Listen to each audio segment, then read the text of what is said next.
ক্ষণে ক্ষণে রং বদলাচ্ছিল। তারপরে একটা সময় গিয়ে আসলে বোঝা গেল যে না, আসলে ইলেকশন মানে এটা কি ইলেকশন হলো নাকি সিলেকশন হলো, মানে আমরাই সব মিলেমিশে। অনেকটা তো সেরকম বলা যায়, তবে সবগুলো পদে না। যেমন এর মধ্যে আমরা জানি যে নির্বাচনে মোট 23 জন ডিরেক্টর মূলত নির্বাচিত হয়েছেন কাউন্সিলরদের ভোটে, এবং সেখানে আসলে অনেকেই বিনা প্রতিদ্বন্দ্বিতা আগে নির্বাচিত হয়ে গিয়েছিলেন, যার মধ্যে আমাদের একজন সাবেক ক্রিকেটার আব্দুর রাজ্জাকও আছেন। ফলে কয়েকটা পোস্টেই আসলে মূলত ভোটটা হয়েছে, এবং বিশেষ করে সবচেয়ে আলোচিত ছিল হচ্ছে যেটা ক্যাটাগরি 3-তে খালেদ মাসুদ পাইলট এবং দেবব্রত পাল, এই দুজনের মধ্যে একটা লড়াই হচ্ছিল। এই ভোটাভুটিতে আসলে কি হয় সেটা একটা আগ্রহ ছিল। শেষ পর্যন্ত সেখানে খালেদ মাসুদ পাইলট বেশ ভালো ব্যবধানে জিতে এসেছেন প্রথমবারের মতো বোর্ডে। সো বেশিরভাগই আসলে আনঅপোজড হয়েছে। যেরকম আমিনুল ইসলাম বুলবুলের কথা বলা হলো যে তিনি আসলে একেবারে, কারণ আর কোনো ক্যান্ডিডেট ছিল না। সো অন্যান্য জায়গাতেও তাই, পরিচালক ধরুন 23 জনের মধ্যে ছিলেন 29 জন আসলে। সো 6 জন বাদ পড়েছেন, ব্যাপারটা হচ্ছে এরকম। এবং এটা মোটামুটি অনুমিত ছিল কারা আসতে যাচ্ছেন, এবং ঠিকই তাই, সারপ্রাইজিং এলিমেন্ট খুবই কম। তবে দিন শেষে অবশ্য একটা চমক ছিল এই সহসভাপতির ক্ষেত্রে। আমরা অনেকে প্রেডিক্ট যেটা করছিলাম সেটা একেবারে ভুল প্রমাণ হয়েছে। নাজমুল আবেদিন ফাহিম, তাকে মনে করা হচ্ছিল তিনি বোধহয় বিসিবির সভাপতির দায়িত্ব নেবেন, দুজন সহসভাপতি আর কি যারা হয়ে থাকেন, একজন ফারুক আহমেদ এবং নাজমুল আবেদিন ফাহিম। কিন্তু ফারুক আহমেদের সঙ্গে সেখানে সহসভাপতি হিসেবে এসেছেন সাখাওয়াত হোসেন, যিনি একেবারেই নতুন মুখ। কিছুদিন আগে বিসিবি প্রেসিডেন্টের উপদেষ্টা হিসেবে তাকে নিয়ে খুব আলোচনা হয়েছিল। তো তিনি সহসভাপতি দায়িত্ব নিলেন, এবং একটা ইঙ্গিত মিলেছে। শেষের আমি ছিলাম প্রেস কনফারেন্সে, আমিনুল ইসলাম বুলবুল যেরকম ইঙ্গিত দিলেন যে নাজমুল আবেদিন ফাহিমকে আসলে ক্রিকেট অপারেশনসের দায়িত্ব হয়তো দেয়া হতে পারে।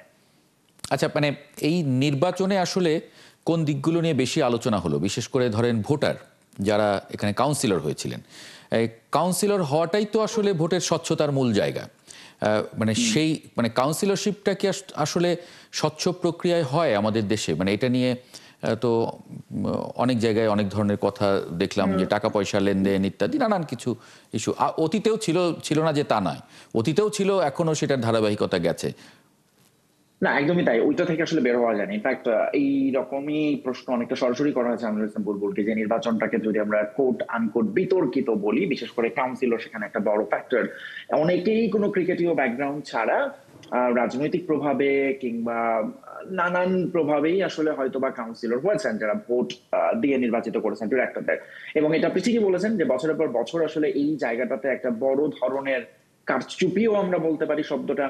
ক্রিকেটীয় নিয়ম পরিবর্তন করা হয়েছে এই কারণে অনেক সময়, বিশেষ করে ক্যাটাগরি 2-তে, যেটা ঢাকার ক্লাবের ক্ষেত্রে একটা বড় পরিবর্তন আনা হয়েছিল। 3rd ডিভিশন থেকে ভোটার কিভাবে নিজেদের পক্ষে রাখা যায় সেটার জন্য নানান রকম মেকানিক্যাল ইঞ্জিনিয়ারিং, ইলেকশন ইঞ্জিনিয়ারিং শব্দটার সঙ্গে আমরা পরিচিত, সেরকম করা হয়েছে। এবং এবারও তার একটা ছাপ ছিল। অনেক জায়গায় আমরা দেখেছি যে ধরুন রাজনৈতিক প্রভাবে আসলে অনেকে কাউন্সিলর হয়ে এসেছেন যাদের ক্রিকেটীয় কোনো ব্যাকগ্রাউন্ড নেই, এবং তারাই আসলে শেষ পর্যন্ত, সেই প্রশ্নটা তো উঠেছে এই কারণে, এবারও এই প্রশ্নটা ছিল।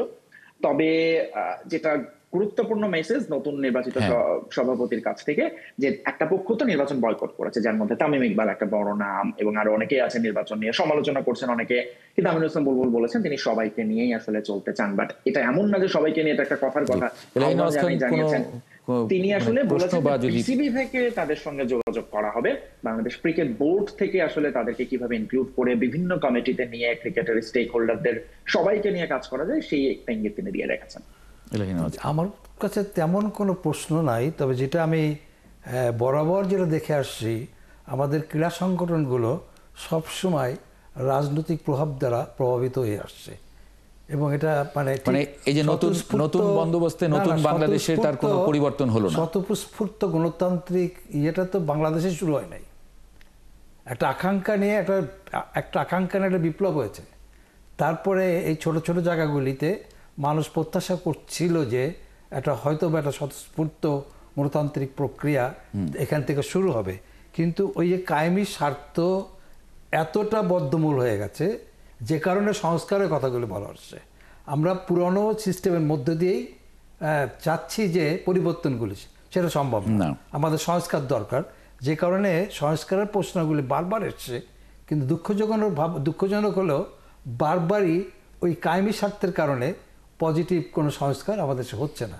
সুতরাং এটা নিয়ে আমরা অত বিস্মিত হতভাগার মতন কিছু আমার কাছে মনে হয় নাই যেটা হয়েছে। জি জি, ফয়সাল তিতুমীর, অনেক ধন্যবাদ যুক্ত হবার জন্য।